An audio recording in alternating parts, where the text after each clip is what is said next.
So I just finished playing through the Princess Peach Showtime demo, and I'm honestly not sure if it convinced me anymore to pick up the game when it releases in a couple of weeks.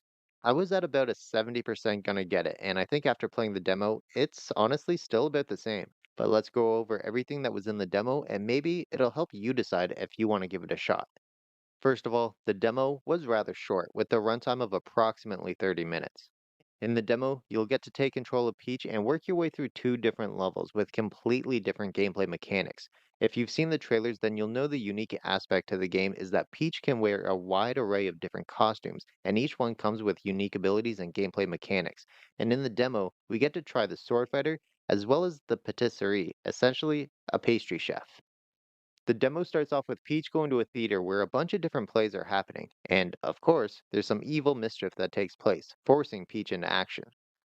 While locations like the lobby of the theater are completely 3D as if you're playing Mario Odyssey, it seems like the majority of the gameplay won't be like that.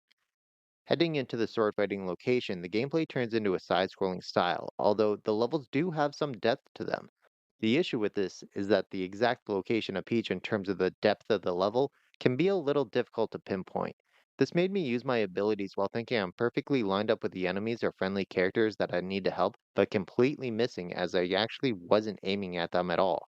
While not the end of the world, as the game doesn't seem to be difficult at all, it was a little frustrating to think I was close enough to the character for the ability to take effect. The gameplay also seemed to be quite simple. From what I experienced, other than moving Peach, there was just two buttons, jump and ability. While in this level the ability was using her sword, it made for simple combat as there was just swing sword as the attack. Very little nuance to it. While I completely understand as this game is clearly aimed at a younger audience than me, it does make it feel a little too simple and like something I might get bored of. Now, I'm aware it's a demo and it's obviously not going to show off all the exciting things in the game. However, I do think demos should be trying to put their best foot forward, and my initial thoughts of simple and potentially boring gameplay isn't a good look in my mind.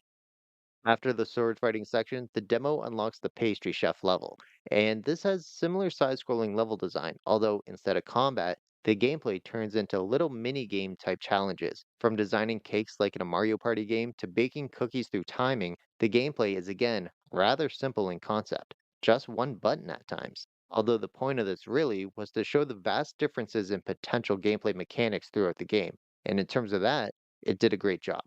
What the demo does right is allowing me to imagine all the different possibilities in terms of gameplay mechanics for the wide variety of costumes that I know will be in the full game. While playing the demo, you'll also notice the visuals, which, like most first party Nintendo games, are bright and vibrant. It does look like it belongs with all the other games in the Super Mario franchise. The demo also doesn't have full voice acting, which doesn't surprise me at all. It does, however, have characters saying one or two words in full instead of just grunt type noises. However, those characters' specific noises are present as well, but every so often you will hear complete words being spoken. Within the levels, there are also some collectibles to find, and on occasion, hidden rooms to locate in order to find everything. This will also help keep the game a little bit more engaging, as searching for things like a burnt out light bulb might be an indicator of something hidden to interact with.